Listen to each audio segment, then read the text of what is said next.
부통연의 조성호 소장입니다. 반갑습니다. 자, 오늘은 그 꼬마 빌딩하고 분양 상가 그 차이점에 대해서 얘기를 좀 나눠볼까 합니다. 자, 시작하기 앞서 좋아요, 구독 꼭 눌러주신 거 잊지 마시고 꼭 눌러주세요. 아주 힘이 납니다. 먼저 이제 그 상가 빌딩을 좀 잠깐 살펴보도록 하겠습니다. 상가 빌딩은 대체적으로 이제 토지, 건물 해서 이제 단독으로 딱 해서 개인이 이제 소유를 좀 하는 거죠. 근데 이제 이 꼬마 빌딩의 어떤 장점을 잠깐 말씀을 좀 드려보면, 이 건물을 우리가 조금 허름한 건물 좀 구입을 해서 리모델링을 좀 한다든지 해서 그 가치를 좀 상승을 다 시켜서 이 시세차익을 볼 수가 있다는 부분, 그리고 주변의 어떤 그 사항 여건이 개발이라든지 여러 가지 어떤 변수, 여러 가지 어떤 그런 부분 통해서 또 토지, 땅이죠. 땅 가격이 또 상승을 해서 이제 또 이익을 보는 경우가 많이 있고요. 우리가 사실 이렇게 보면 꼬마 빌딩 같은 경우는 수익형 상품 중에서 사실 항공성이 매우 좋은 편에 속한다고 생각하시면 될 것 같아요. 사실 우리가 또 이렇게 살펴보면 보유하는 동안 어떤 것도 시세 차익도 우리가 볼 수 있지만 그 높은 또 월세 수익 또한 추가적으로 또 발생이 되고 생기기 때문에 아주 황금성으로 이 시세 차익도 볼 수 있지만 수익으로서도 상당히 좋은 편에 속한다는 것을 말씀을 좀 드리고 싶어요. 그래서 사실 이제 모든 투자를 하시는 분들은 어떤 이런 상가 빌딩이나 어떤 이런 것들을 사실 갖고 싶어 하는 욕망이 다 있습니다. 하지만 사실 또 이런 상가 빌딩 같은 경우가 사실 단점이라고 볼 수 있는 부분이 사실 고액으로 해서 투자가 되다 보니까 적은 금액이 아닌 그래도 높은 금액이 또 들어가다 보니까 그게 또 사실 단점이라고 볼 수가 있죠. 그래서 열심히 이런 것을 우리가 하기 위해서 결국은 마지막에 건물주가 돼야 되는데 열심히 일을 해서 돈을 모아서 우리가 이런 거 꼭 마지막은 건물주가 되는 겁니다. 근데 이제 건물을 보면 가격대를 보면 사실 10억대에서 한 40억대 그 사이가 사실 굉장히 많이 수요도 많고 선호도 많이 하고 많이 찾고 팔기도 많이 합니다. 그래서 이렇게 보시면 될 것 같아요. 그래서 수익형 상품으로는 어쨌든 좋다라는 부분 제가 말씀을 좀 드리고 싶고, 자, 분양 상가를 좀 잠깐 좀 살펴볼게요.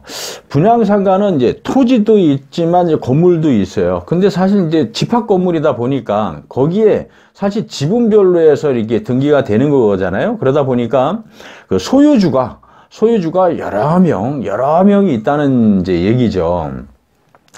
근데 이제 그 장점이라고 하면 그 소액으로 사실 투자가 가능하다.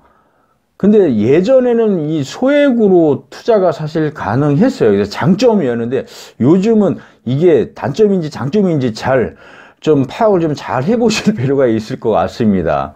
왜 그러냐면 요즘은 분양상가가 결국 싸지가 않아요. 이 10억 넘는 것들도 굉장히 많고, 왜 그러냐면 이 주변에 어떤 상권들이 있으면 거기에 있는 상가들이 있잖아요. 그 상가들하고 이 가격대를 비슷하게 시세를 좀 맞추는 경우가 있어요. 그래서 가격도 예전처럼 싸진 않다. 근데 이제 장점으로 보면 그래도 소액으로 할 수 있다라는 걸 제가 말씀을 좀 드리고 싶고, 단점으로는 사실 좀 황금성이 이 꼬마 빌딩이나 어떤 상가 빌딩에 비해서 사실 황금성이 좀 떨어진다고 생각을 하셔야 되겠죠. 당연히.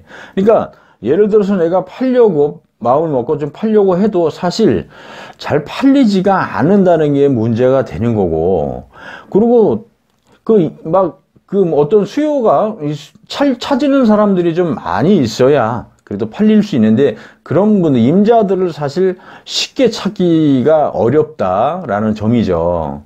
자, 그리고 이제 이 상권이 내가 갖고 있는 그 상가가 있지만 옆에 더 좋은 어떤 혹시 상가가 들어온다라고 하게 되면 사실 좀 하락할 수도 있고 잘못하면 죽어버릴 수가 있거든요.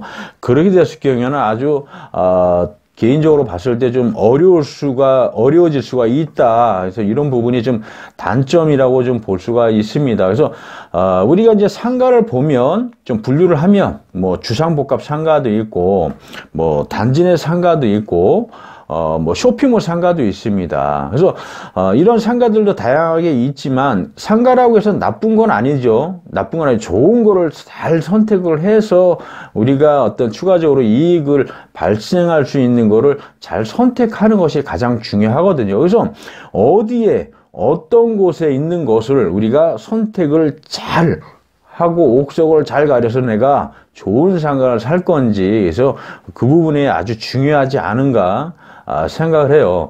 근데 요즘은 이렇게 보면 사실 뭐 아까 말씀드렸지만 주상복합, 단지 내 상가, 쇼핑몰 상가 있다고 하지만 사실 굉장히 중요한 부분이거든요. 어떤 거를 어떤 게 좋은지 이런 부분은 분류를 잘 하는 것이. 그래서 요즘은 보면 그 복합 환승센터가 사실 많이 뜨는 것 같아요.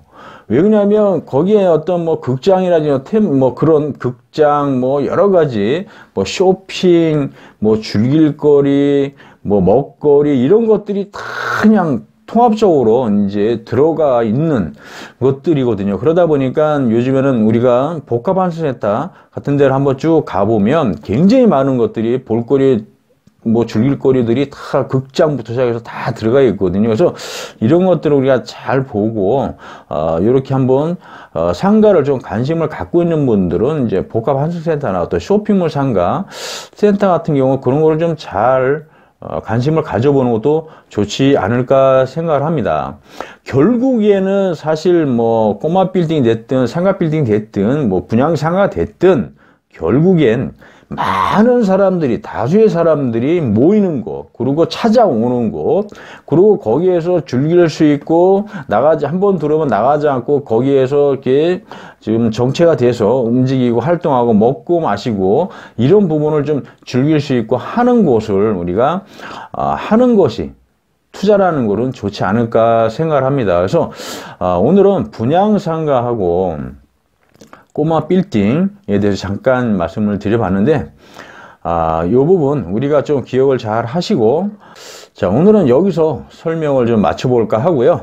인터넷상에 부통연이라고 치면 아주 좋은 정보 계속 제가 올리고 있으니까 꼭 들어오시는 거 잊지 마시고요. 자, 오늘은 여기서 설명을 좀 마쳐볼까 합니다. 감사합니다.